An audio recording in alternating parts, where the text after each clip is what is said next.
للہ رب العالمین والعاقبۃ للمتقین والصلاۃ والسلام علی رسول الکریم اما بعد۔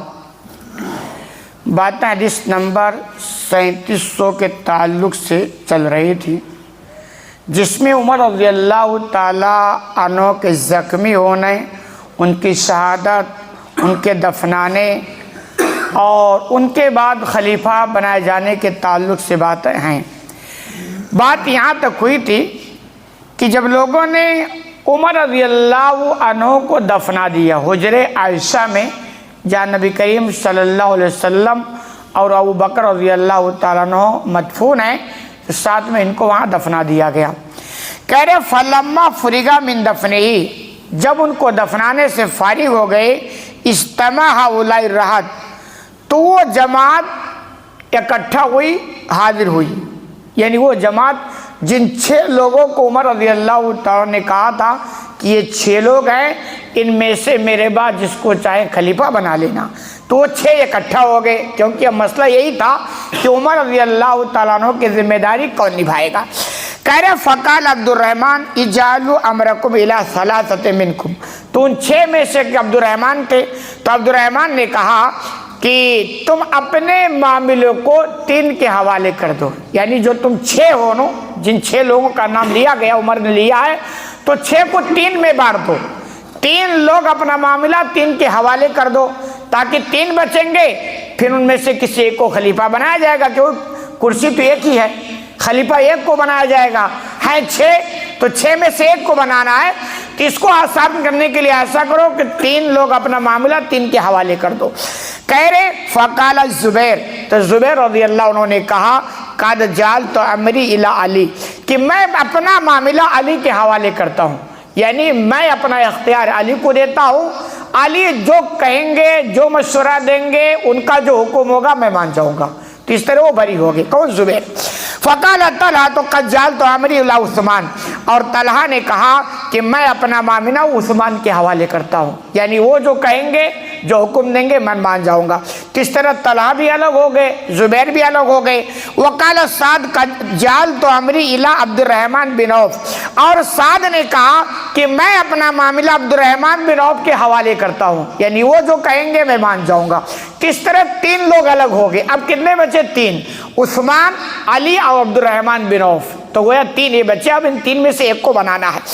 فقال عبد الرحمن، تو عبد الرحمن ان 3 میں سے ایک ہے، وہ کہہ رہے ہیں ایکما تبرأ من ھذا الامر فنجعلہ الیہ، کہ تم دونوں میں سے، یعنی وہ عبد الرحمن جو تیسرے ہیں، کہہ رہے تم دونوں میں سے، یعنی عثمان اور علی کو مخاطب کر کے کہہ رہے تم دونوں کو ہم خلیفہ بنائیں گے، کسی ایک کو، تم دونوں میں سے جو اس ذمہ داری سے برات ظاہر کرے گا، یعنی دور بھاگے گا، اسی کو ہم بنا دیں گے، کیونکہ یہ مزاج ہے کہ ایک آدمی کے اندر صلاحیت ہے لیکن پھر بھی وہ دور بھاگ رہا، کیوں؟ کیونکہ یہ بہت بڑی ذمہ داری ہوتی ہے۔ ذمہ داری جانتے ہیں، کلکم رائن و کلکم مسئول، آلریڈی ہر آدمی ذمہ دار ہے، اور پلس اور عہدہ لے لے تو یہ ذمہ داری بڑھی جاتی ہے۔ تو یہ کہ یہ بہت بڑی ذمہ داری ہے، اور جس کو خوف الہی آخرت کی فکر ہوگی نا، اکثر آپ دیکھیں گے وہ دوری بھاگتا ہے۔ کیوں جائے گا اپنے آپ کو جنجال میں پھنسانے؟ بھائی مزید سوالات اپنے اوپر لازم ہے۔ تو عبد الرحمن بن عوف کہتے تم میں سے جو برات کا اظہار کرے گا اسی کو ہم خلیفہ بنائیں گے۔ واللہ علیہ والاسلام، اور اللہ نگہبان بھی ہے اور نگراں بھی ہے۔ لینظرن افضل من نفسہ، ہر ایک کو چاہیے کہ بذات خود دیکھے کہ ان میں افضل کون ہے، یعنی 2 ہو، دن میں سے اپنے آپ کو لگاؤ کہ ہم میں سے افضل کون ہے، اور جو افضل ہوگا اسی کو مقام ملنا چاہیے۔ فَأُسْكَتَ الشَّيْخَانِ، تو دونوں شیخ خاموش ہو گئے، یعنی عثمان اور علی، یہ دونوں خاموش ہو گئے، کچھ نہیں بول رہے ہیں۔ اب الگ الگ مسئلہ، اندر کی بات اللہ بہتر جانے، گمان اچھا ہے، دونوں خاموش ہو گئے، کچھ نہیں بول رہے ہیں۔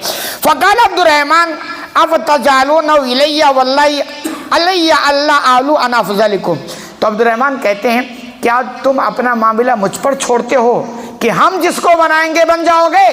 پھر کہ اللہ کی قسم تم میں جو افضل ہوگا نا اسی کو ہم بنائیں گے۔ 6 میں سے تو 4 تو ختم ہو گئے، صرف 2 بچے ہو، ان میں بھی ہمیں یہ دیکھنا ہے کہ ان دونوں میں افضل کون ہے، اسی کو ہم ذمہ داری دیں گے۔ آپ دیکھیں یہ بہت بڑی ذمہ داری ہے۔ اور اس کے بعد کہہ رہے ہیں قالا، تو ان دونوں نے کہا، یعنی عثمان اور علی نے کہا نام، ہاں ٹھیک ہے بھئی آپ لوگ مشورہ کر لیں، جو افضل اس کو بنا دیجیے، ہم میں سے کسی کا کوئی اختلاف نہیں۔ فَأَخَذَ بِيَدِ أَحَدِهِمَا، تو عبد الرحمن بن عوف نے ان دونوں میں سے ایک کا ہاتھ پکڑ لیا، اور آثار سے پتہ چلتا ہے کہ آپ نے علی کا ہاتھ پکڑا، یعنی وہ عبد الرحمن بن عوف نے علی کا ہاتھ پکڑ لیا۔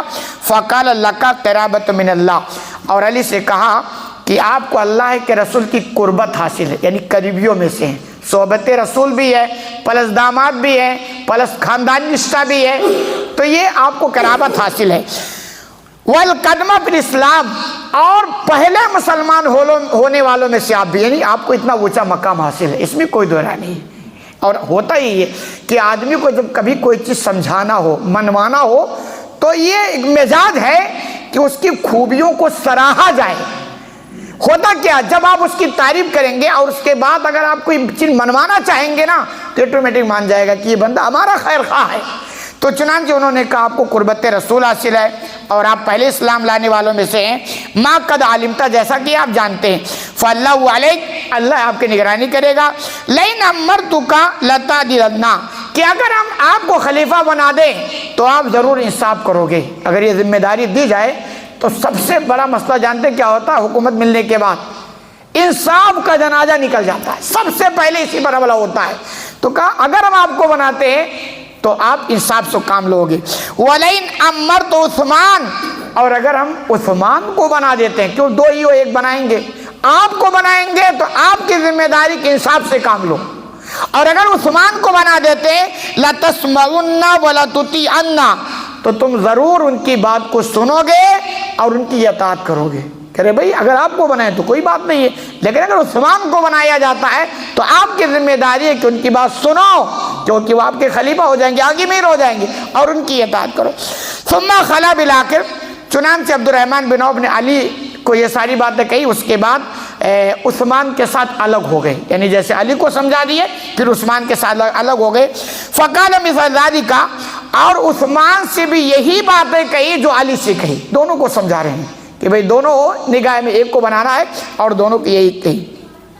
فلما اخذ المیثاق، اور جب عہد و پیمان عبد الرحمن بن عوف نے لے لیا دونوں سے باری باری کہ بھی جو ہوگا کوئی بھی بنایا جائے، دونوں کی اطاعت ایک دوسرے کی کرنی پڑے گی، کیونکہ یہ ہے ایسا لگ رہا تھا کہ ایک مزاج کا بھی، کہ ایسا تو نہ ہے کہ علی کو بنایا جائے اور عثمان ناراض ہو جائیں، اور عثمان کو بنایا جائے علی ناراض ہو جائے، کیوں شیطان تو سب کے پیچھے لگا، پتہ نہیں کب گیم کھیل جائے، تو ایسا لگتا ہے کہ وہ بھانپ رہے تھے، لیکن انہوں نے دیکھا کوئی مسئلہ نہیں ہے، دونوں راضی ہیں۔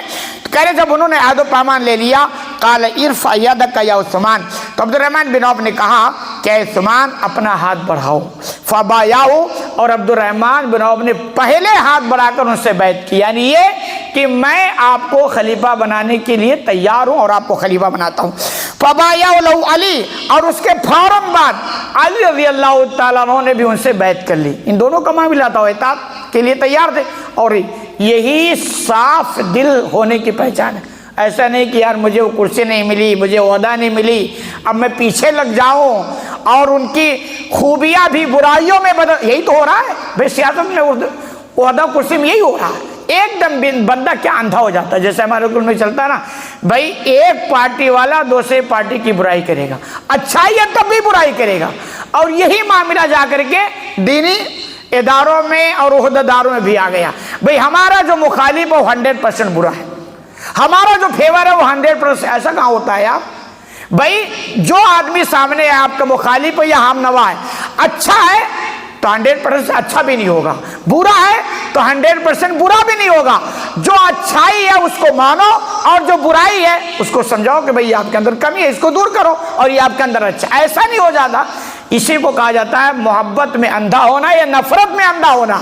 آپ نفرت میں اگر کسی سے اندھے ہو گئے تو اس کی خوبیاں بھی آپ کو برائی لگیں گی، اور اگر محبت میں اندھے ہو گئے تو اس کی برائیاں بھی آپ کو اچھے لگیں گی، اور اسلام اس کے فیور میں نہیں۔ چنانچہ انہوں نے بھی بیعت کر لی، علی نے بھی بیعت کر لی۔ وَوَلَجَّا أَهْلُ الدِّيَارِ فَبَایَعُوا، اور اس کے بعد مدینہ کے لوگوں نے، شہر والوں نے بھی عثمان رضی اللہ تعالیٰ عنہ کے ہاتھ پر بیعت کی۔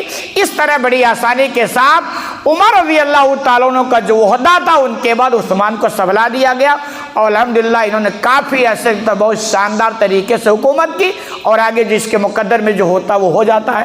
بات ختم۔ اللہ رب العالمین سے دعا ہے کہ الہ العالمین تو ہمیں کہنے سنے زیادہ عمل کرنے کی توفیق عطا فرما۔